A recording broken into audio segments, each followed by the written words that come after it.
সমগ্ৰ বিশ্বত যেতিয়া কৰোনাই ভয়ানক ৰূপ ধাৰণ কৰিছিল কৰোনা যেতিয়া সমগ্ৰ বিশ্বত সংক্ৰমিত হৈছিল তে বিশ্বৰ বিভিন্ন দেশে কৰোনাক প্ৰতিৰোধ কৰিবলৈ ন ব্যৱস্থা হাতত লৈছিল ইটালীকে ধৰি বহুকেইখন দেশে লকডাউন ঘোষণা কৰিলে ভাৰতেও তাক অনুকৰণ কৰিলে ভাৰতেও লকডাউন ঘোষণা কৰিলে লকডাউন ঘোষণা কৰি আসলতে কৰোনা সম্প্ৰসাৰিত হোৱাৰ ক্ষেত্ৰত কিছু বাধা আৰোপ কৰিবলৈ চেষ্টা চলোৱা হ'ল আৰু বহু ক্ষেত্ৰত কিছু ক্ষেত্ৰত সফলতা লাভ কৰা হ'ল যদিও সম্পূৰ্ণৰূপে সফল হৈছে বুলি ক'লে ভুল কোৱা হ'ব কিন্তু এইখিনি সময়ত বিশ্বৰ এখন দেশে লকডাউন ঘোষণা কৰা নাছিল বৰঞ্চ জনসাধাৰণক স্বাভাৱিকভাৱে ৰাজপথলৈ ওলাই আহিবলৈ দিছিল স্বাভাৱিকভাৱে কাৰ্যালয়লৈ যাবলৈ দিছিল ৰেষ্টুৰেণ্ট খোলা ৰাখিছিল বজাৰ খোলা ৰাখিছিল সেইখন দেশ হ'ল ছুইডেনে কেনেকৈ কৰোনাৰ সৈতে যুঁজিছিল সেই বিষয়ে আমি ইতিমধ্যে 24 ঘণ্টা অনুষ্ঠানত দেখুৱাইছিলোঁ যিসকল দৰ্শকে নিয়মিতভাৱে 24 ঘণ্টা চাই তেওঁলোকে সেই কথা ভালকৈ জানে আসলতে যিসকল দৰ্শকে চোৱা নাছিল তেওঁলোকক এই ব্যাখ্যা আগবঢ়াওঁ যে ছুইডেন চৰকাৰে হাৰ্ড ইমিউনিটিৰ ওপৰত গুৰুত্ব আৰোপ কৰিছিল হাৰ্ড ইমিউনিটি অৰ্থাৎ অধিক প্ৰতিৰোধ ক্ষমতা ছুইডেন চৰকাৰৰ ধাৰণা আছিল যে সকলো মানুহ যদি একেলগে ওলাই আহে কৰোনাই কাৰোবাক যদি সংক্ৰমিত কৰে সেই মানুহজন আন এজনক সংক্ৰমিত কৰিব আনজনে আনজনক কৰিব এনেকৈ 10 জনৰ মাজত সংক্ৰমিত হৈ যাব 10 জনৰ মাজত সংক্ৰমিত হৈ যোৱাৰ লগে লগে মানুহজনৰ যদিহে প্ৰতিৰোধ ক্ষমতা থাকে তেনেহ'লে কৰোনাক লাহে লাহে শেষ কৰি পেলাব আৰু শেষত কৰোনা এই মানুহৰ নিজৰ প্ৰতিৰোধ ক্ষমতাৰ দ্বাৰা কৰোনা শেষ হৈ যাব আৰু কাৰ্যত ছুইডেন সফল হৈছিল ছুইডেনত কৰোনাত আক্ৰান্ত লোকৰ সংখ্যা যথেষ্ট নহয় আৰু ছুইডেনত মৃত্যুৰ হাৰো আছিল যথেষ্ট কম আৰু ছুইডেন সম্পূৰ্ণৰূপে এতিয়া স্বাভাৱিক অৱস্থাত আছে এটা প্ৰশ্ন হৈছে ভাৰতবৰ্ষৰ বিশাল দেশত এটা হাৰ্ড ইমিউনিটি হৈছে নেকি এতিয়া যদি মই এই মঞ্চৰ পৰা কওঁ বা এই অনুষ্ঠানৰ পৰা কওঁ যে আপোনালোকৰ মাজৰ বহুতৰে ইতিমধ্যে কৰোনা হৈছিল হয়তো মোৰো কৰোনা হৈছিল কৰোনা হ'ল মই গমেই নাপালোঁ মোৰ ইমিউনিটি পাৱাৰ বেছি আছিল বা মোৰ প্ৰতিৰোধ শক্তি বেছি আছিল আৰু ইতিমধ্যে কৰোনা মোৰ পৰা গুচি গ'ল এতিয়া মোৰ শৰীৰত এটা সময়ত আজি 2 মাহ বা 3 মাহৰ ভিতৰত মোৰ শৰীৰত কৰোনা প্ৰৱেশ কৰিছিল নে নাই সেইটো মই কেনেকৈ পৰীক্ষা কৰিম ইয়াৰ বাবে এক বিশেষ পৰীক্ষণৰ ব্যৱস্থা কৰা হৈছিল সেই বিশেষ পৰীক্ষণৰ ব্যৱস্থা কৰা হৈছিল নতুন দিল্লীত যি পৰীক্ষা যাক কোৱা হৈছিল সেৰোলজি টেষ্ট ভাৰত চৰকাৰে দিল্লী চৰকাৰৰ উদ্যোগত প্ৰথমবাৰৰ বাবে নতুন দিল্লীত আৰম্ভ কৰিছিল সেৰোলজি টেষ্টৰ ওপৰত আপোনালোকক কিছু ব্যাখ্যা আগবঢ়াওঁ যে সেৰোলজি টেষ্ট সেই সকল লোকক কৰা হয় যিসকল দেখাত সম্পূৰ্ণ সুস্থ হয়তো তাৰ মাজত শিশু আছে বয়োজ্যেষ্ঠ লোক আছে ডেকা ব্যক্তি আছে আধুৰীয়া ব্যক্তি আছে যাৰ কোনো কৰোনা নাছিল বা কৰোনা তেওঁ হোৱা নাছিল তেনে এজন ব্যক্তিৰ শৰীৰৰ পৰা সেৰোলজি টেষ্ট কৰা হয় সেৰোলজি টেষ্টৰ উদ্দেশ্য আছিল যে এই মানুহখিনিৰ শৰীৰত আসলতে কৰোনা প্ৰতিৰোধ কৰিব পৰা ক্ষমতা কিমান আছে বা প্ৰতিৰোধী শক্তি কিমান আছে সেই ৰিপৰ্টৰ ফলাফল 24 ঘণ্টাৰ পূৰ্বে ভাৰত চৰকাৰৰ হাতত আহি পৰিলে ভাৰত চৰকাৰৰ হাতত এই প্ৰতিবেদন অহাৰ পিছত এই প্ৰতিবেদনৰ তথ্য এতিয়া ফাদিল কৰাৰ লগে লগে সমগ্ৰ দেশজুৰি চাঞ্চল্যৰ সৃষ্টি হৈছে প্ৰতিবেদনত কোৱা হৈছে দিল্লীৰ 22% লোক এই যি সমীক্ষা চলোৱা হৈছিল 22% লোকৰ শৰীৰত ইতিমধ্যে কৰোনাই প্ৰৱেশ কৰিছিল তেওঁলোক কৰোনা আক্ৰান্ত আছিল কিন্তু তেওঁলোকে গমেই নাপালে আৰু কৰোনাক তেওঁলোকৰ প্ৰতিৰোধ ক্ষমতাই ধ্বংস কৰি পেলালে আৰু সেই সমীক্ষাটো অকল দিল্লীত কৰা হৈছিল যদি সেই সমীক্ষা সৰ্বভাৰতীয় পৰ্যায়ত চলা হয় বা সেৰোলজিক্যাল টেষ্টৰ দিল্লীৰ যি ফলাফল সেই ফলাফল যদি আমি সমগ্ৰ দেশত ভাবোঁ তেনেহ'লে এটা কথাত ক'ব পাৰি দেশৰ 18 কোটি লোকৰ ইতিমধ্যে কৰোনা হৈ গৈছিল ভাৰতৰ 18 কোটি লোকৰ কৰোনা হৈছে যিটো কাগজে পত্ৰই নাই কাগজে প্ৰতি 18 কোটি লোকৰ কৰোনা হৈছে বুলি তথ্য নাই চৰকাৰী তথ্য মতে এতিয়াও ভাৰতত কৰোনা আক্ৰান্তৰ সংখ্যা 11 লাখ বা 12 লাখ কিন্তু আসলতে 18 কোটি মানুহৰ কৰোনা হৈ গৈছিল আৰু এই 18 কোটি মানুহৰ ইমিউনিটি পাৱাৰ বা হাৰ্ড ইমিউনিটি হোৱাৰ বাবে কৰোনা ধৰা নপৰিলে গতিকে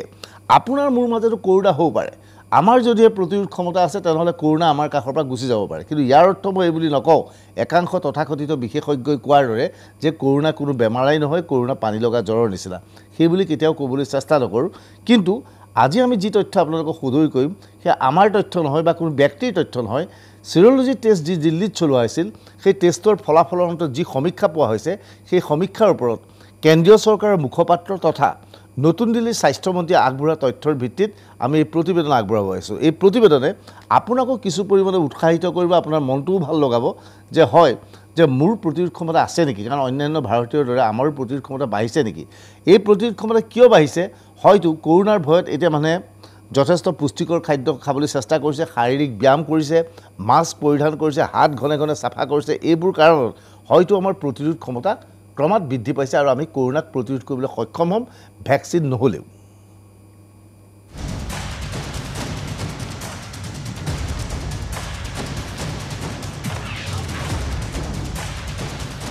হয়তো আপুনি কৰোনাত আক্ৰান্ত হৈছে আপোনাৰ শৰীৰত ইতিমধ্যে কৰোনা ভাইৰাছে প্ৰৱেশ কৰিছে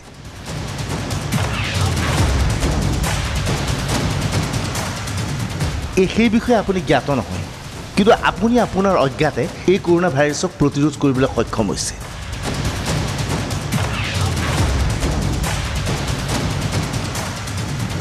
আপোনাৰ অজ্ঞাতে আপোনাৰ শৰীৰত কৰোনাৰ প্ৰৱেশ ঘটি কৰোনা আপোনাৰ শৰীৰৰ পৰা আঁতৰি গৈছে অথচ আপুনি ঘুণাক্ষৰেও গম নাপালে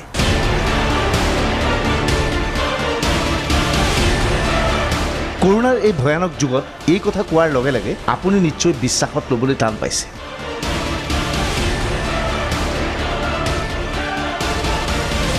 আপুনি হয়তো প্ৰশ্ন কৰিব বিচাৰিছে আপোনাৰ শৰীৰত যদিহে ভয়ানক কৰোনা প্ৰৱেশ কৰিছে তাৰ পিছতো আপুনি কেনেকৈ সুস্থ হৈ উঠিছে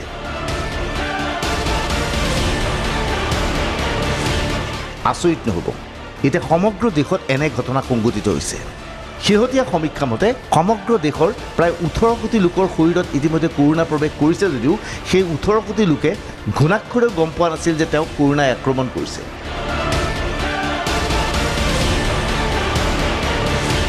কৰোনাৰ দ্বাৰা আক্ৰান্ত হোৱাৰ পিছতো এই 18 কোটি মানুহে কৰোনাক প্ৰতিৰোধ কৰিবলৈ সক্ষম হৈছে সম্পূৰ্ণ অজ্ঞভাৱে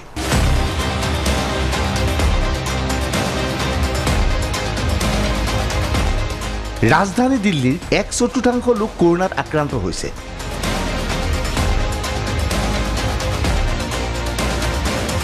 অথচ ইয়াৰে অধিকাংশই গমেই নাপালে যে তেওঁ কৰোনা আক্ৰান্ত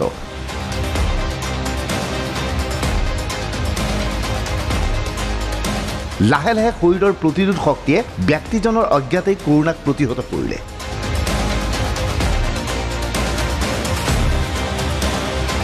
আমি সকলোৱে জানো দিল্লীৰ এতিয়া পৰিৱেশ পৰিস্থিতি আগতকৈ বহু গুণে ভাল দিল্লীত এতিয়া ক্ৰমাৎ কৰোনা আক্ৰান্তৰ সংখ্যা হ্ৰাস পাইছে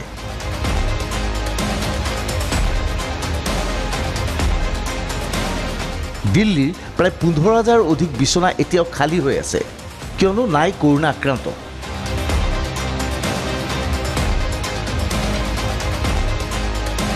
এইখিনি সময়তে কেন্দ্ৰীয় স্বাস্থ্য মন্ত্ৰালয়ে দিল্লী চৰকাৰৰ সহযোগত এক বিশেষ সমীক্ষা চলাইছিল সমগ্ৰ ৰাজধানী দিল্লীত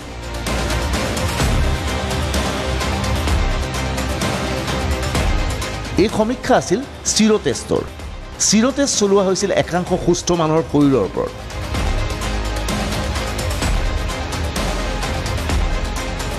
আৰু এই টেষ্টৰ ফলাফলৰ পিছত চাঞ্চল্যকৰ তথ্য লাভ কৰিছে কেন্দ্ৰীয় চৰকাৰে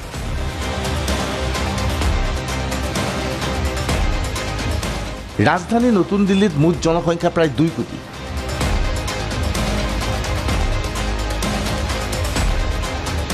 ইয়াৰে 21,387 লোকৰ ওপৰত চিৰো টেষ্ট কৰা হৈছিল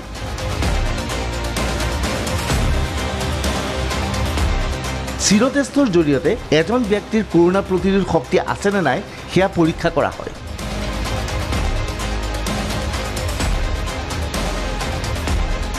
দেখা গ'ল প্ৰায় 23% লোকৰ শৰীৰত কৰোনাই প্ৰৱেশ কৰিছিল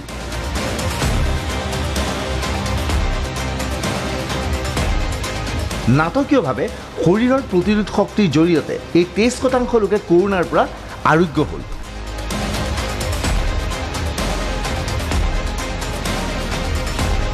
সমীক্ষাৰ পৰা সন্মুখলৈ আহিছে এই নতুন তথ্য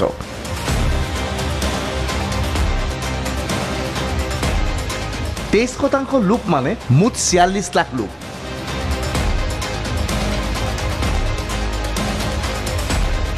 দিল্লীত কেৱল 1,25,000 লোক চৰকাৰীভাৱে কৰোনাত আক্ৰান্ত হৈছে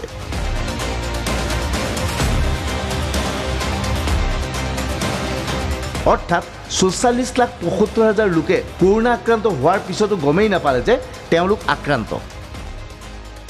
ऑब्जर्वेशंस को कंपाइल करने की कोशिश करें तो हम ये देखेंगे कि ये हमको 8 डिस्ट्रिक्ट्स में 20% से ज़्यादा है और ये हमको एक बात और ध्यान दिलाता है जो कि मुख्य स्टडी की जो हम कम्युनिटी प्रेवलेंस की बात करते हैं वो ये है कि 6 महीने हमारे आज की तारीख में इस आउटब्रेक से हो चुके हैं लड़ते हुए और दुनिया में इस वायरस का एक्सपोजर 6 महीने से ज़्यादा हो चुका है लेकिन फिर भी अगर हम इसको देखें तो हमारी दिल्ली की पॉपुलेशन 22.86% थी आज की तारीख में इससे एक्सपोजर हुआ है या संक्रमित हम उसको मान सकते हैं স্বাভাৱিকতে এয়া এক চাঞ্চল্যকৰ ঘটনা স্বাস্থ্য বিশেষজ্ঞসকলে ইয়াৰ পূৰ্বেও কৈছিল কৰোনা কাল ক্ৰমাৎ বৃদ্ধি হোৱাৰ লগে লগে মানুহৰ কৰোনাৰ সৈতে যুঁজিব পৰা ক্ষমতাও ক্ৰমাৎ বৃদ্ধি পাব।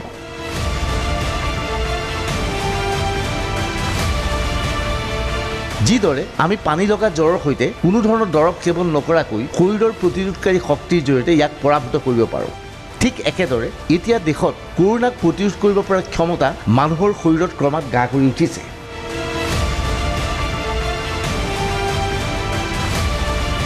কেতিয়া চলিছিল এই সমীক্ষা?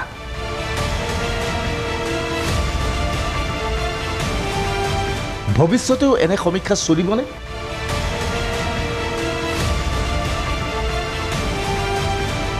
এই প্ৰশ্ন কৰা হৈছিল ইতিমধ্যে কৰোনাত আক্ৰান্ত হৈ প্লাজমা থেৰাপিৰ দ্বাৰা এতিয়া সম্পূৰ্ণ সুস্থ হৈ উঠা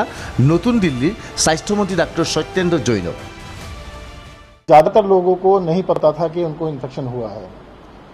ये सीरो सर्वे किया गया था, इसकी डेट थी 27 जुलाई से लेकर 27 जून से लेकर 5 जुलाई तक इसके सैंपल लिए गए थे।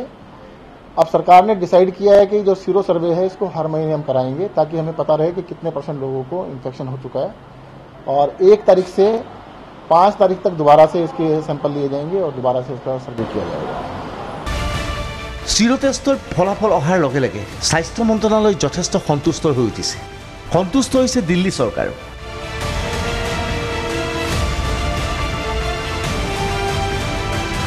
কিয়নো দিল্লীৰ অধিকাংশ লোকে কৰোনাত আক্ৰান্ত হোৱাৰ পিছতো গমেই নাপালে যে তেওঁ কৰোনাত আক্ৰান্ত হৈছিল।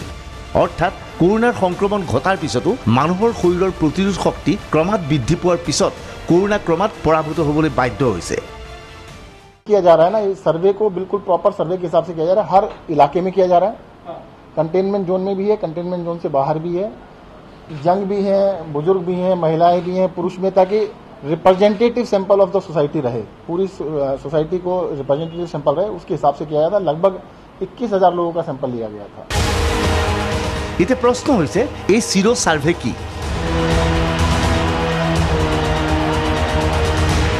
এই सीरो सर्वे বিষয়ে বিতং তথ্য জনাটো প্ৰয়োজন। सीरो सर्वे একাংশ সুস্থ লোকৰ ওপৰত কৰা হৈছিল। প্ৰকৃততে এই সুস্থ লোকৰ কৰোনা প্ৰতিৰোধ কৰাৰ ক্ষমতা আছে নে নাই সেয়া জানিবলৈ এই সাৰ্ভে কৰা হৈছিল।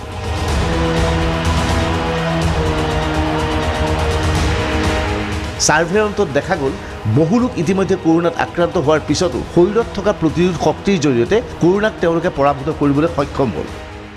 तो मैं आपको क्लियर कर दूं, संक्रमित नहीं है। सीरो सर्वे के अंदर संक्रमित आदमी नहीं आता है जो संक्रमित होने के बाद ठीक हो जाता है। There is a difference. आप ये मत मान के चलिए वो बीमार है, वो बीमार होने के बाद ठीक हो चुका है, जिसके शरीर में एंटीबॉडीज बन चुकी हैं, ठीक होने के बाद भी हफ्ते 15 दिन के बाद उसके अंदर सर्वे में आता है, जो सैंपल लिया जाता है। तो दिल्ली के अंदर लगभग 25% लोग इन्फेक्ट होने के बाद ठीक हो चुके हैं। अब इसको दोबारा इसलिए किया जा रहा है ताकि हमारे को एग्जैक्ट नंबर पता रहे और इसके लिए फर्दर पॉलिसीज को देखा जाए। এইখিনিতে প্ৰশ্ন আহিছে, ৰাজধানী নতুন দিল্লীত অথবা সমগ্ৰ দেশত ইতিমধ্যে হাৰ্ড ইমিউনিটি গঢ় লৈ উঠিছে নেকি?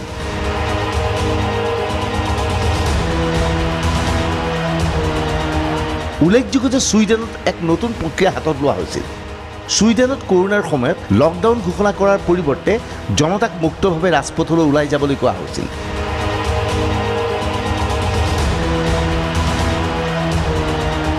যাৰ ফলত কৰোনা ইজনৰ পৰা সিজনৰ শৰীৰলৈ সংক্ৰমিত হৈছিল আৰু ফলশ্ৰুতিত কৰোনাক প্ৰতিৰোধ কৰিব পৰা ক্ষমতা মানুহৰ শৰীৰত স্বয়ংক্ৰিয়ভাৱে গঢ় হৈ উঠিছিল।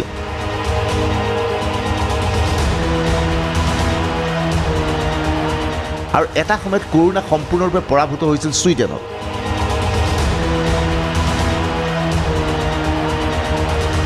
ইয়াকে কোৱা হৈছিল হাৰ্ড ইমিউনিটি।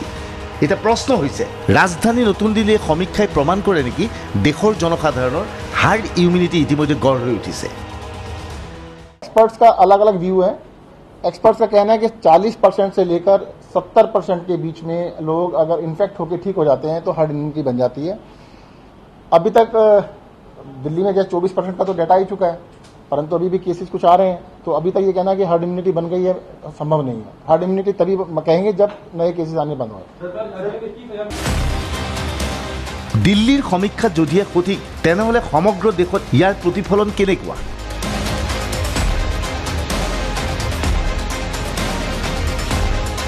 দেশৰ কিমান লোকৰ প্ৰতিৰোধ ক্ষমতা বৃদ্ধি পাইছে?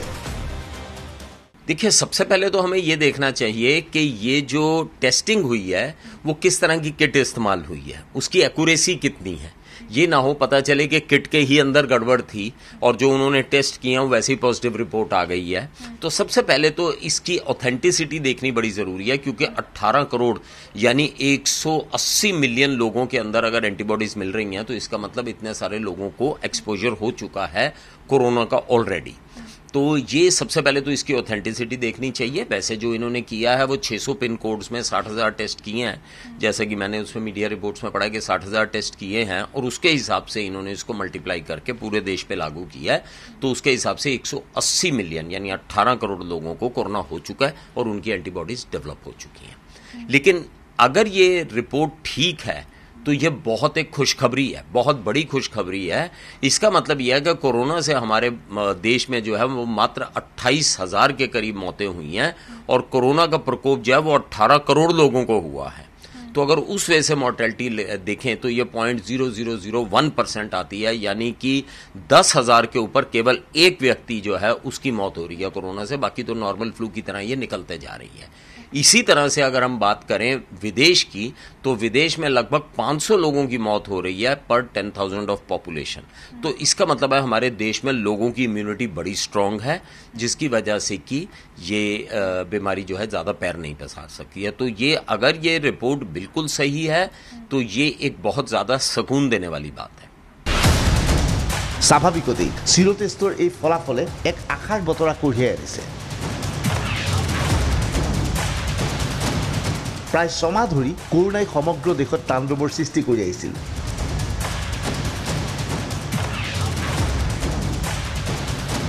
কিন্তু এই কৰোনাৰ প্ৰতিৰোধ ক্ষমতা ক্ৰমাৎ ভাৰতীয় শৰীৰত গঢ় হৈ উঠিছে।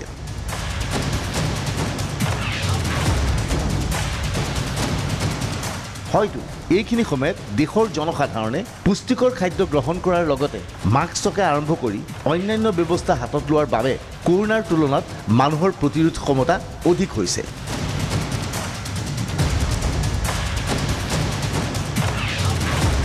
Bureau report DY365।